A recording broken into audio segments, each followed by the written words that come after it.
में आपका स्वागत करती हूँ। सबसे पहले मैं 10वीं क्लास का चैप्टर नंबर 1 जिसका नाम है भोजन एवं स्वास्थ्य, इसको स्टार्ट करवा रही हूँ। ये 10वीं का पहला चैप्टर है भोजन एवं स्वास्थ्य, और हमें पता है कि भोजन और स्वास्थ्य का हमारे शरीर में क्या महत्व है। तो सबसे पहले भोजन के बारे में जानते हैं कि सबसे पहली बात आती है पोषण। पोषण ही भोजन है। अब हम जानते हैं कि भोजन हमारे लिए क्यों अनिवार्य है, क्योंकि पोषण जीवन का आधार माना जाता है और इसी के सहारे सारा जीवन व्यतीत होता है। पोषण में हम पोषण के रूप में जीव है वो वातावरण से विभिन्न प्रकार की क्रियाओं द्वारा भोजन ग्रहण करता है, शरीर की आवश्यकताओं को पूर्ति करता है। लेकिन पोषण में भी हमें किस प्रकार का शरीर में पोषण जरूरी है, कैसा पोषण हमें मिलना चाहिए, और ये पोषण शरीर में किस प्रकार हमारे लिए लाभदायक भी हो सकता है और हानिकारक भी हो सकता है। पोषण में बात आती है सबसे पहले पोषक। तो पोषक क्या चीज है, यानी जब भी कोई हम भोजन लेते हैं, आहार लेते हैं, तो उसमें विभिन्न प्रकार के संतुलित भोजन के अवयव होना आवश्यक है। तो सबसे पहले संतुलित भोजन की आवश्यक का मतलब है कि अगर हम अच्छा भोजन करेंगे तो हमारा स्वास्थ्य अच्छा रहेगा, दिमाग अच्छा चलेगा, रोगों से लड़ने की कैपेसिटी प्रदान होगी, हमारा इम्यून सिस्टम मजबूत होगा, जिससे हम किसी भी प्रकार के रोग से लड़ सकते हैं। लेकिन ये है कब संभव है कि हमारा शरीर मजबूत रहेगा, स्वस्थ रहेगा और विभिन्न प्रकार से हमारा दिमाग तेज रहेगा। इसका सबसे पहले महत्वपूर्ण पहलू है संतुलित भोजन। तो क्या होता है संतुलित भोजन? संतुलित भोजन का मतलब होता है ऐसा भोजन जिसमें सभी पोषक तत्व मौजूद हो। तो संतुलित भोजन का मतलब होता है हमें ऐसा आहार मिले या ऐसा भोजन हो जिसमें पोषक तत्व, सभी पोषक तत्व आवश्यक मात्रा में उपलब्ध हो। वो पोषक तत्व न तो ज्यादा होने चाहिए न शरीर में कम होने चाहिए। ज्यादा होने से भी हानिकारक होते हैं और कम होने से भी वो शरीर में हानि पहुंचाते हैं। इसके लिए सबसे पहले हम डेफिनेशन करेंगे संतुलित भोजन। क्या होता है संतुलित भोजन? तो संतुलित भोजन में हमने पढ़ा कि ऐसा भोजन जिसमें सभी पोषक तत्व आवश्यक मात्रा में उपलब्ध हो, तो ऐसा भोजन क्या कहलाता है? संतुलित भोजन। अब पढ़ते हैं असंतुलित भोजन। असंतुलित भोजन का मतलब यही होता है कि ऐसा भोजन जिसमें जो पोषक तत्व हैं वो या तो कम मात्रा में उपलब्ध हैं या अधिक मात्रा में उपलब्ध हैं। कैसे भी करके वो पोषक तत्व आवश्यक मात्रा में उपलब्ध नहीं है, तो ऐसा भोजन होता है असंतुलित भोजन। अब बात करते हैं संतुलित भोजन के अवयव कौन कौन से होते हैं, यानी हम जो संतुलित भोजन कर रहे हैं जिनमें सभी पोषक तत्व हैं, वो पोषक तत्व कौन कौन से हैं और किस प्रकार किस मात्रा में हमारे शरीर में उपलब्ध होने चाहिए। तो संतुलित भोजन के अवयव में सबसे पहले कार्बोहाइड्रेट, वसा, प्रोटीन, विटामिन, खनिज लवण, जल, ये संतुलित भोजन के प्रमुख रूप से अवयव माने जाते हैं। ये हमारे शरीर में उचित मात्रा में उपलब्ध होने जरूरी होते हैं। अगर ये ज्यादा हो जाए तो भी शरीर को हानि, कम हो जाए तो भी ये किसी न किसी प्रकार से हमारे शरीर को हानि पहुंचाते हैं। आप जानते हैं कि संतुलित भोजन क्यों आवश्यक है? संतुलित भोजन है वो, इनमें संतुलित भोजन में कार्बोहाइड्रेट, वसा, ये सारे अवयव होते हैं, वो हमारे शरीर को मजबूती प्रदान करते हैं, शरीर को स्वस्थ रखते हैं, हमारे इम्यून सिस्टम को बेहतर रखते हैं। जैसे अब बीमारी चल रही है कोरोना, इसमें भी हमें बार बार बोला जाता है कि संतुलित आहार लीजिए। तो संतुलित आहार का मतलब यही है कि ये सभी पोषक तत्व उस आहार में होने आवश्यक है। अब कितने कितने होने चाहिए, कितनी मात्रा में होनी चाहिए, हमें किस तरह स्पेशल डाइट को लेना चाहिए, इसके भी अलग अलग हैं। तो सबसे पहले हम बात करते हैं कार्बोहाइड्रेट, वसा, प्रोटीन, विटामिन, खनिज लवण तथा जल। तो कार्बोहाइड्रेट का क्या महत्व है, वसा क्या काम करती है शरीर में, प्रोटीन का क्या कार्य है, विटामिन का, खनिज लवण, जल।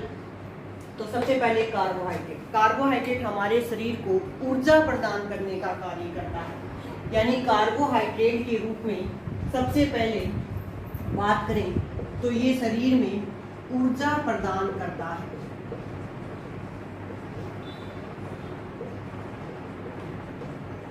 अब देखो, कोई भी डाइट लेते हैं, भोजन लेते हैं, उसमें कार्बोहाइड्रेट की मात्रा 60 से 80% उपस्थित होनी चाहिए। यानी 60 से 80% अंश है वो कार्बोहाइड्रेट का होता है, क्योंकि भोजन करने के बाद हमें जो एनर्जी चाहिए वो कार्बोहाइड्रेट से ही प्राप्त होती है।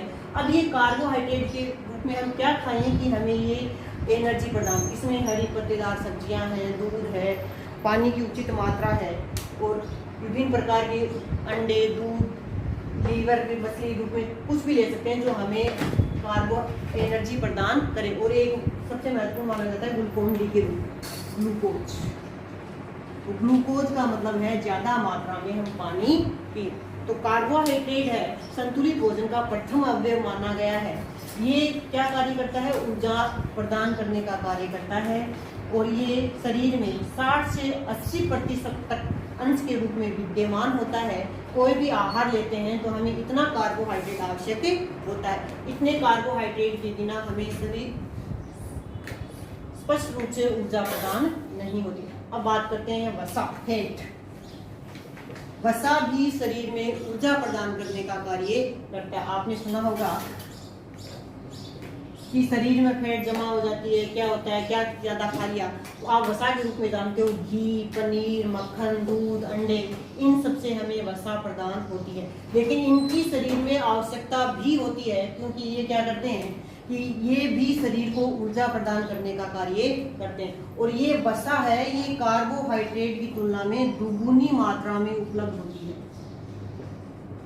यानी कोई भी आहार ले रहे हैं, जैसे दूध है, मक्खन है, अंडे हैं, लीवर है, मछली है, इनकी मात्रा लेने से, घी है, ये कार्बोहाइड्रेट की तुलना में दुगुनी मात्रा में प्राप्त होता है। फिर बात करते हैं प्रोटीन। प्रोटीन है वो शरीर निर्माण का ही कार्य करता है। प्रोटीन है वो शरीर निर्माण, यानी शरीर निर्माण का मतलब शरीर की ढांचा तैयार नहीं करना होता। शरीर निर्माण का मतलब होता है शरीर में उपस्थित कोशिकाएं, सेल्स।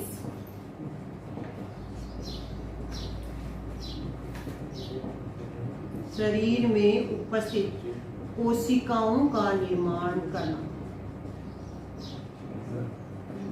तो ये प्रोटीन है, ये तो शरीर का आधार माना गया है। यानी इनके बिना शरीर का निर्माण अर्थात शरीर में उपस्थित सेल्स का निर्माण नहीं हो पाता।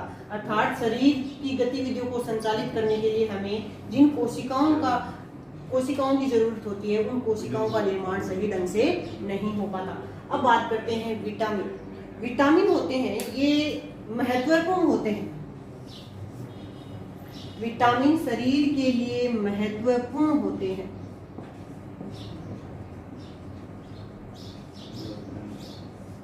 लेकिन इसकी उपलब्धता है वो शरीर में बहुत कम होती है। तो विटामिन है ये शरीर में, शरीर को ऊर्जा है, शरीर को शक्ति है, शरीर का इम्यून सिस्टम है, विभिन्न प्रकार से रोगों से लड़ने की कैपेसिटी प्रदान करता है। लेकिन ये क्या होता है, इनकी एक ये होता है कि ये शरीर के लिए महत्वपूर्ण, लेकिन शरीर में संचित नहीं होते, बनते नहीं, संचित होते, कम मात्रा में उपलब्ध होते हैं, लेकिन ये आवश्यक बहुत होते हैं। फिर है खनिज लवण और जल की बात। तो खनिज लवण भी विटामिन की तरह शरीर निर्माण और विभिन्न प्रकार की प्रक्रियाओं कोशिकाओं निर्माण में आवश्यक होता है। अब बात करते हैं जल। पढ़ा है हमने, जल का सूत्र होता है H2O। जल क्या करता है शरीर में? जल शरीर की विभिन्न कोशिकाओं के माध्यम से शरीर में पाचन की क्रिया, उत्सर्जन की क्रिया, शरीर के अपशिष्ट पदार्थों को बाहर निकालने की प्रक्रिया में सबसे महत्वपूर्ण भूमिका होती है जल। पानी पिएंगे, पसीना आएगा, पसीने के माध्यम से हमारे शरीर के अपशिष्ट पदार्थ हैं वो शरीर से बाहर निकलते हैं। तो जल की भी अपनी एक अहम भूमिका होती है संतुलित भोजन में। और आप जानते हैं कि जल के बिना जीवन संभव नहीं है। तो ये इनमें संतुलित भोजन के अवयव के बारे में हमने पढ़ा कि पोषण क्या है, पोषण भोजन होता है। और सबसे पहली बात हमने सुनी है, पहला सुख निरोगी का।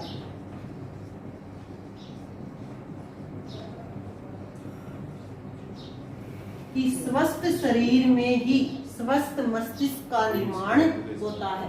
कि जब तक हम स्वस्थ नहीं हैं, हम अच्छा खाएंगे नहीं, अच्छा पिएंगे नहीं, तब तक हमारी काया है, हमारा शरीर है, स्वस्थ नहीं रह सकता। और जब तक हम खुद स्वस्थ नहीं होंगे तो कोई भी कार्य परिपूर्ण तरीके से या अच्छे तरीके से नहीं कर सकते। तो इसके लिए हमें संतुलित भोजन की आवश्यकता होती है। तो संतुलित भोजन क्या है? संतुलित भोजन का मतलब वही ऐसा भोजन जिसमें सभी पोषक तत्व उपलब्ध हो। असंतुलित भोजन जिनमें से इनमें से किसी भी एक पोषक तत्व की या एक से अधिक पोषक तत्व की कमी आ जाए, वो होता है संतुलित भोजन। फिर इसके अवयव पढ़े, इनमें अवयव में हमने अलग अलग पढ़े, कार्बोहाइड्रेट क्या है, वसा क्या है, प्रोटीन, विटामिन, खनिज, लवण, जल, इन सब के बारे में। तो सबसे ज्यादा महत्वपूर्ण भूमिका निभाने में इन सब की है, लेकिन जल है वो सबसे महत्वपूर्ण भूमिका निभाता है, क्योंकि जल के बिना जीवन संभव नहीं है। क्योंकि जल के द्वारा ही पाचन, जो हम खाते हैं पीते हैं, इनका सबका पाचन प्रक्रिया जल के माध्यम से होती है, और जल के माध्यम से ही शरीर के अपशिष्ट पदार्थ शरीर से बाहर निकाले जाते हैं। ये संतुलित भोजन के अवयव में हमने पढ़ा। फिर आता है कुपोषण। नाम से ही है कु यानी बुरा या खराब, पोषण मतलब भोजन। यानी कुपोषण क्या है? कुपोषण का मतलब होता है ऐसा आहार या ऐसा भोजन जिसमें इनमें से किसी भी एक पोषक तत्व की या एक से अधिक पोषक तत्व की कमी हो, तो वो भोजन क्या कहलाता है? कुपोषण। तो कुपोषण का मतलब ऐसा पोषण या ऐसा आहार जिसमें एक या अधिक संतुलित भोजन के अवयवों की कमी हो, तो इसे बोलते हैं कुपोषण। अब बात रही कि कुपोषण का कारण क्या है। कुपोषण का कारण बहुत सारे कारण है। सबसे पहला कारण माना गया है गरीबी और अज्ञानता। गरीबी और अज्ञानता। अब बात की जाए कि कुपोषण का इन पे क्या प्रभाव है गरीबी और अज्ञानता में, तो हमें बताया है कि कुपोषण के लिए यानी अच्छे पोषण के लिए तो हमें ये सारे अवयव उचित मात्रा में चाहिए, लेकिन गरीबी एक ऐसी चीज है जहां पोषण यानी संतुलित भोजन के अलावा केवल भोजन मिल जाए वो भी बहुत है। तो ये गरीबी सबसे बड़ा कारण बनती है कुपोषण का। अज्ञानता, लोग अज्ञानी होते हैं कि इनमें ये तत्व मौजूद है, फल है, फ्रूट है, हरी पत्तेदार सब्जियां हैं, दूध है, अंडे हैं, मांस है, मछली है, इन सब का सेवन नहीं करेंगे।